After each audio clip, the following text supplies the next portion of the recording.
জয় শ্রী রাধে, জয় জগৎবন্ধু হরি। ব্রজধামের ৮৪ কোষ পরিক্রমার প্রথম ব্লক নিয়ে আপনাদের সামনে আসলাম। আজ আমরা ৮৪ কোষ পরিক্রমায় বেরিয়েছি। ৪ দিন কি ৫ দিনের মধ্যে এই ৮৪ কোষ পরিক্রমা আমরা করেছি। তা আপনাদের আমি বিভিন্ন ভাগে ভাগে দর্শন করাবো। প্রথম দিন আমরা ভরতপুর যাচ্ছি। ভরতপুরে গঙ্গোত্রী, যমুনোত্রী, লক্ষ্মণঝোলা, হরিদ্বার, কেদারনাথ, বদ্রীনাথ এসব রয়েছে। এখন আপনারা ভাবতে পারেন কেদারনাথ, বদ্রীনাথ এগুলো তো উত্তরাখণ্ডে, বৃন্দাবনে কি করে আসলো, কি করে এখানে লক্ষ্মণঝোলা, গঙ্গোত্রী, যমুনোত্রী আসলো, সে কথাও আমি আপনাদের জানাবো। ভ্রমণের সঙ্গে সঙ্গে সব কথা আপনাদের সঙ্গে শেয়ার করব। ৮৪ কোষের প্রথম দিন, প্রথম ব্লক নিয়ে আপনাদের সামনে এসেছি। আমরা যাচ্ছি ভরতপুর। ভরতপুরে প্রথমে দর্শন করব লক্ষ্মণঝোলা। কেদারনাথটি অনেক উঁচু হওয়ার কারণে আমার বাবা মার পক্ষে বা আমার সঙ্গে যিনি আছেন আমার পিসি, ওনার পক্ষে কঠিন হওয়ার কারণে আমরা কেদারনাথটি যাইনি। এইখান থেকেই কাছে কেদারনাথ। ভরতপুর অনেকটা রাজস্থানের দিকেই পড়েছে। ব্রজ ৮৪ কোষ পরিক্রমা ভরতপুর নিয়েই ৮৪ কোষ।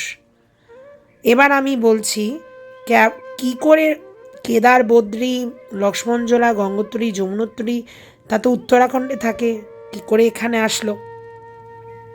নন্দবাবা যশোদা মায়ের তীর্থ দর্শনে খুব ইচ্ছা হলো। তখন ভগবানের বাবা মার তীর্থ দর্শনের ইচ্ছে হয়েছে। ভগবান শ্রীকৃষ্ণ ভাবছেন আমার বাবা মা তো অনেকটা বয়স হয়ে গেছে, আমার বাবা মার পক্ষে তীর্থ করা সম্ভব না, আমি থাকতে আমার বাবা মা তীর্থ করতে দূরে যাবে, তাছাড়া ব্রজ ছেড়ে অন্য তীর্থে যাবে, তাছাড়া ব্রজে সকল তীর্থকে স্থান দেওয়ার জন্য এবং অন্যান্য তীর্থরাও এই ব্রজধামে থাকবে, সেই ইচ্ছে ভগবানের কাছে প্রকাশ করলেন। কেউ ব্রজ ছেড়ে যেতে চায় না, সেই তীর্থরাও চায় ব্রজে থাকার ইচ্ছা।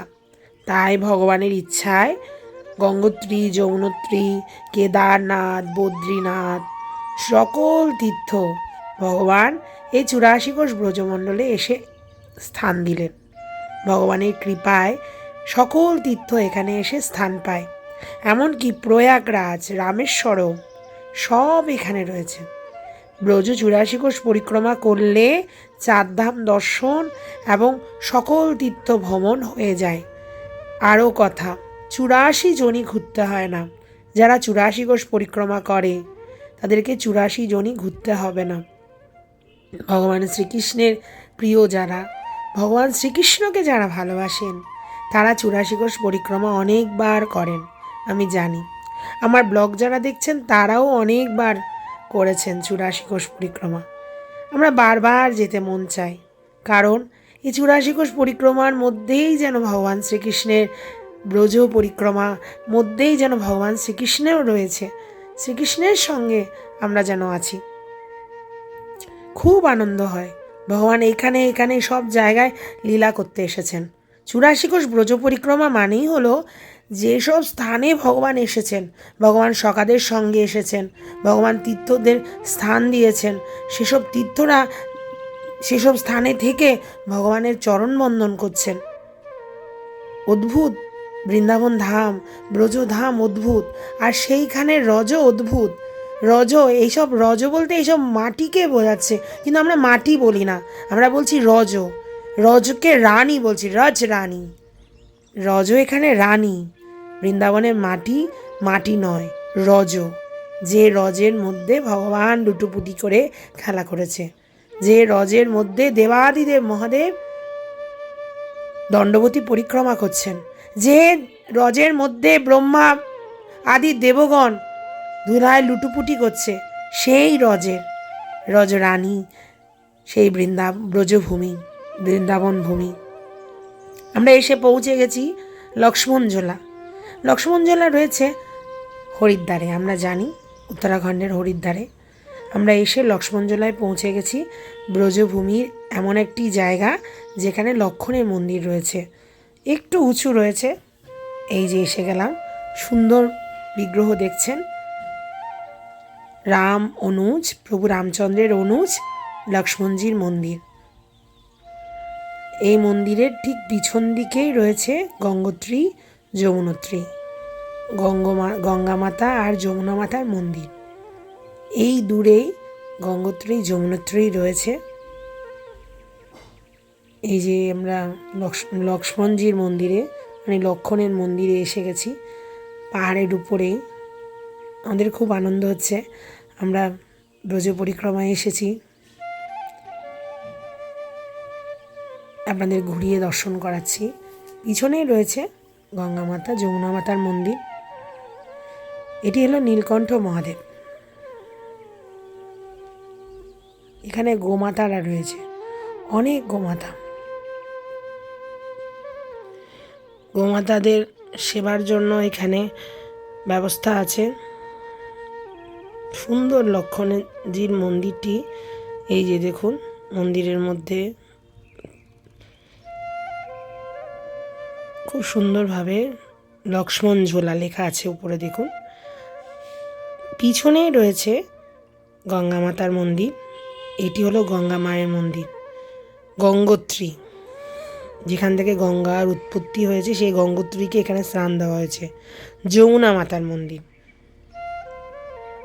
যমুনোত্রী, গঙ্গোত্রী যমুনোত্রী দর্শন করলাম পিছন দিকে। এখানে এই স্থান দেওয়া হয়েছে গঙ্গোত্রী যমুনোত্রীকে।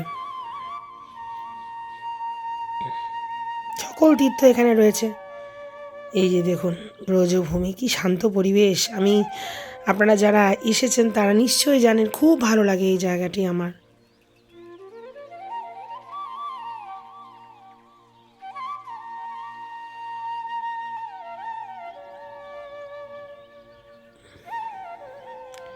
আমার মা আর পিসি প্রণাম করছে।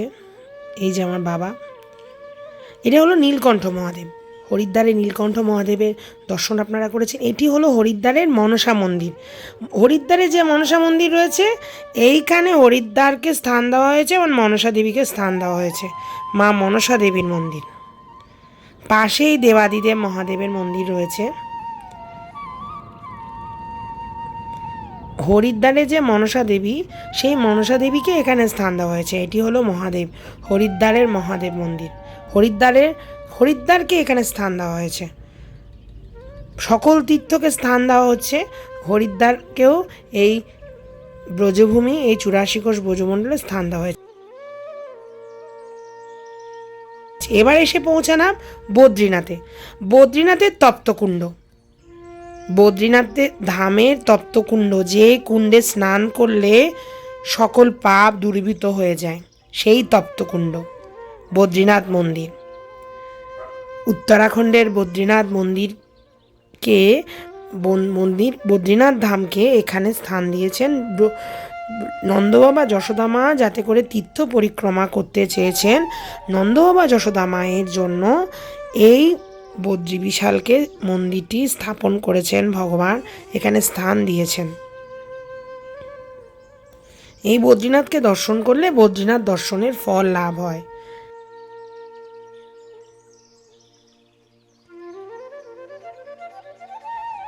দেখুন কি সুন্দর মন্দিরটি, ছোট ছোট কাঁচ দিয়ে। এই সামনেই রয়েছে, এই যে দেখছেন রামেশ্বরম, এই রামেশ্বরমের শ্রী মহাদেব। এখানে দেবাদিদেব মহাদেব শ্রী রামেশ্বরম রূপে এখানে রয়েছে। সকল তীর্থ যখন আছে, রামেশ্বরম তীর্থটিকেও এখানে স্থান দেওয়া হয়েছে। আর এখানে দেখছি বদ্রী নারায়ণজি, তার এই পাশে আছে নর ভগবান, আর ওই পাশে উদ্ধবজি এবং শ্রীনাথজি রয়েছে। বদ্রীনারায়ণ যেমন করে উত্তরাখণ্ডে যোগ আসনে রয়েছে, ঠিক এখানেও একইভাবে যোগ আসনে বিরাজিত আছেন অপূর্ব সুন্দর শ্রী বিগ্রহ। আমাদের 4 ধাম, তার মধ্যে বদ্রীনারায়ণে ভগবান যোগ আসনে ধ্যান করেন, দ্বারিকায় ভগবান রাজত্ব করেন, রামেশ্বরমে স্নান করেন, আর পুরীতে ভগবান ভোজন করেন। এখানে বদ্রীনারায়ণে ভগবান ধ্যান করছেন। পিছনে রয়েছে বৈষ্ণব দেবী মার মন্দির, আপনারা দর্শন করছেন বৈষ্ণব দেবীর অপূর্ব সুন্দর রূপ। এখানে বৈষ্ণব দেবীকেও আসন দেওয়া হয়েছে। সঙ্গে পাশেই রয়েছে প্রভু শ্রী রামচন্দ্রের শ্রী বিগ্রহ, রাম লক্ষ্মণ সীতা, সুন্দর বিগ্রহ আপনারা দেখছেন। পাশের মন্দিরে পঞ্চমুখী হনুমানজির শ্রী বিগ্রহ রয়েছে, আর এই পাশে রাধা গোবিন্দের সুন্দর বিগ্রহ রয়েছে। এখানে আজ খিচুড়ি প্রসাদ বিতরণ হচ্ছে। এখন সময়টি হলো সকালবেলা। সকালে এখানে বেশ সুন্দর ভক্তদের খিচুড়ি প্রসাদ দেওয়া হচ্ছে। আমার বাবা দেখুন একটা বাটি করে নিয়ে সেবা করছে, আমাকে দেখাচ্ছে আমি খাবো কি না, কিন্তু আমার তো অতটা ইচ্ছে নেই। আমরা চলুন পরিক্রমা করি। পরিক্রমা করে আমরা এই দর্শন এখানে রেখে বিশ্রাম দিয়ে পরের স্থানে যাওয়ার প্রস্তুতি নিচ্ছি।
এখানেই কেদারনাথ ছিল। আমরা কেদারনাথে যাইনি, কারণ কেদারনাথটি অনেক উঁচুতে, ওঠাও সম্ভব ছিল না, আমার বাবা মায়ের পক্ষেও একটু কঠিন ছিল। আমরা এখন চরণ পাহাড়ি যাচ্ছি, যেখানে ভগবান শ্রীকৃষ্ণের চরণ চিহ্ন রয়েছে। ভগবানের চরণ চিহ্ন ছাড়াও গোবর্ষদেরও চরণ চিহ্ন রয়েছে। অপূর্ব সুন্দর একটি জায়গা। আপনারা অনেকেই এখন 84 কোষ পরিক্রমা করে থাকেন। 84 কোষ পরিক্রমাটা একটা আনন্দের মুহূর্ত। আর আমাদের সঙ্গে আমাদের ড্রাইভার দাদা আছে, খুব ভালো, এত সুন্দর আমাদের দর্শন করালো, তা অতুলনীয়, বলে বোঝানো যাবে না। এই পাহাড়গুলো পার হয়ে আমরা চরণ পাহাড়ির দিকে যাচ্ছি। প্রতিদিনের মতো নন্দলাল সখাদের সঙ্গে গোয়াল বাছুরদের নিয়ে এখানে গোচারণ করতে করতে খেলা করছিল। হঠাৎ করে ভগবান শ্রীকৃষ্ণ লুকিয়ে গেলেন। সখারা কৃষ্ণকে অনেক খুঁজল, কিছুতেই পেল না। খুঁজে না পাওয়ার কারণে প্রাণ ত্যাগ করার জন্য প্রস্তুত হলেন। কিছুতেই কৃষ্ণকে খুঁজে পাচ্ছে না। অনেক খোঁজার পরেও যখন ভগবানকে পেলেন না, তখন তারা একেবারে বিরহে কষ্টে প্রাণত্যাগের জন্য প্রস্তুত হলেন।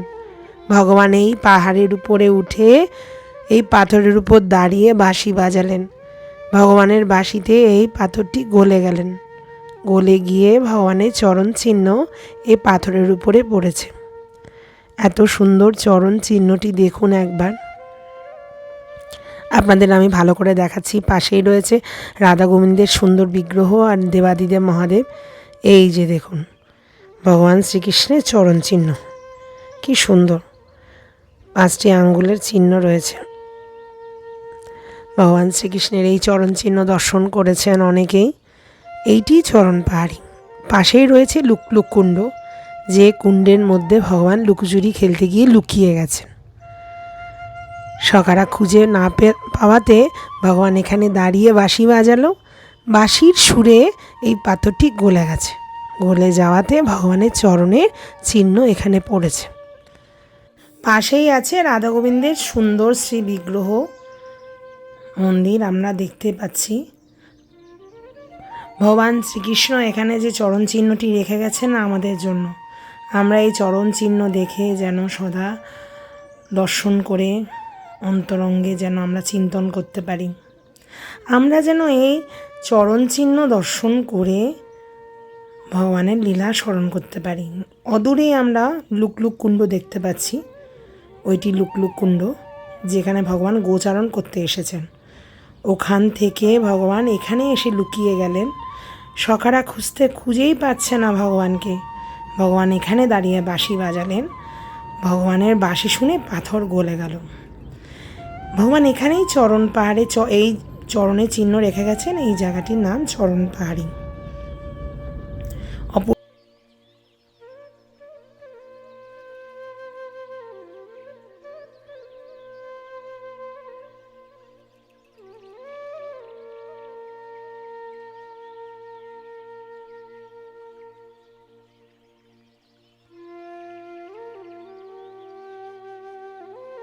এইবার এসে পৌঁছালাম পিছল শিলায়, যেখানে ভগবান শ্রীকৃষ্ণের গোপীরা, এখানে গোপ বালকরা এখানে পিছল খেত। পিছল শিলা, এখানে গোচারণ করতে এসে গোপ বালকেরা এখানে পিছল খেয়ে পড়েছিল। পিছল খেয়ে পড়েছিল বলে এটিকে বলা হয় পিছল শিলা। সকল ভক্তরা আসে আর এখানে পিছল খায়। খুব সুন্দর একটি স্থান, আমার খুব ভালো লেগেছে। আমরা সকলে এখানে পিছল খেয়েছি এই পাথরটির উপরে। আমার মায়ের হাতে লাঠি দেখে ভাবছেন কি আপনারা। সুন্দর একটা মুহূর্ত। আমরা এখানে আমরা তিনজন পিছল খাচ্ছি, বাবার নাম, আমি, মা, পিসি, তিনজন এই শিলার উপরে পিছল খেয়ে পড়ছি। কারণ গোপ বালকেরা এখানে পিছল খেয়েছিল আর যত ভক্তরা আসে এখানে সকলে পিছল খেয়ে খেলা করে। এই স্মৃতিটি আমার খুব ইচ্ছে ছিল। আমি প্রথমবার যখন গিয়েছিলাম তখন এই পিছল শিলায় পিছল খাইনি। মনে মনে ভাবছি যদি একটু পিছল শিলায় পিছল ভালো করে খেলতে পারতাম তাহলে গোপ বালকদের লীলাটা আমি স্মরণ করতে পারতাম। তাই আজকে এই মুহূর্তটি আমাদের সাথে আসলো। আমরা পিছল খেয়ে এই লীলাটি স্মরণ করছি। আমি পিছল খেলাম, এখন পিসির তো দারুণ মজা হচ্ছে। এত সুন্দর ব্রজ ধাম দর্শন হচ্ছে, তার উপরে এই পিছল শিলায় গোপ বালকেরা খেলা করতো। এই কথা শুনে আমার ভক্ত পিসি এত খুশি, উনিও এই লীলাটি স্মরণ করছে। আমাদের ভিডিওটি কে করছে সেটা একবার বলে দিই। এখানে পূজারি দাদা, তিনি ভিডিও করছেন। এবার মায়ের ভিডিওটা করবে। মা অনেক কষ্ট করে ধীরে ধীরে উঠার চেষ্টা করেছে, উঠেছে দেখুন আপনারা কেমন করে ধীরে ধীরে ধরে উঠছে উপরে। মা উঠতে উঠতে আমি আবার একবার পিছল খেয়ে নিলাম। মা উঠে নামতে ভয় করছে মায়ের, কি করে নামবে। আমারও ভয় হচ্ছে যদি পিছলা খেয়ে পড়ে যায় পায়ে ব্যথা পাবে। আমারও ভয় হচ্ছে, কি করবে বুঝতে পারছি না। আমাদের ভয়ের মাঝে পূজারি দাদা উঠে গেছে উপরে, উঠে যাওয়ার জন্য প্রস্তুত হচ্ছে। এই যে দেখুন মা বসার চেষ্টা করছে, তার আগেই পূজারি দাদা পড়ার আগেই পূজারি দাদা পৌঁছে যাবে। বসে পড়েছে, উল্টো দিকে বসেছে, আপনারা দেখুন। পূজারি দাদা উঠে গেছে, উঠে মাকে পজিশন মতো বসিয়ে দেবেন। তারপর মা এই পিছল শিলায় থেকে ধীরে ধীরে নেমে আসবে। খুব একটা আনন্দ মুহূর্ত, একটু আমাদের মনে খুব আনন্দ হচ্ছে। এই যে দেখুন, ও পড়ে গেল।